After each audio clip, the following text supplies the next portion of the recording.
So this is the CompactVend. I find it's quite exciting actually. It's obviously a smaller version of what you've got elsewhere in the room, but it's a compact version.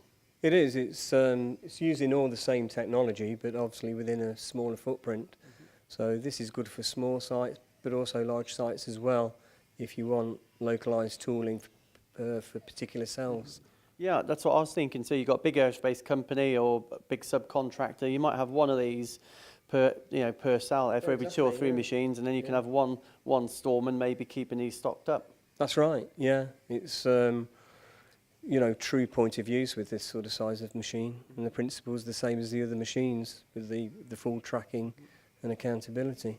Okay, so it's a smaller machine, but you haven't lost any of the software. It's the same software driving it. Yeah, it's the same reporting suite. Yeah, remote access to who used what, where, when, how many. And again, we can track to jobs as well. Can we do a vend? Yeah, sure, yeah. Very simple.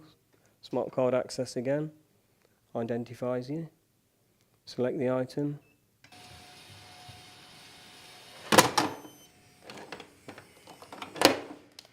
Because it's a compact version, obviously that means we can vend less. How many products can we vend? It's still impressive. It's still over 400 products out of a footprint of about 2 foot square. I know this is a new product. When can I get one? We're actually launching this at MAC this year, so it would be a completely new product to the market, exclusively for QuickVend. Yep. Yeah, I think we're going to see a few of these. Oh, definitely. Yeah, this would be a big runner.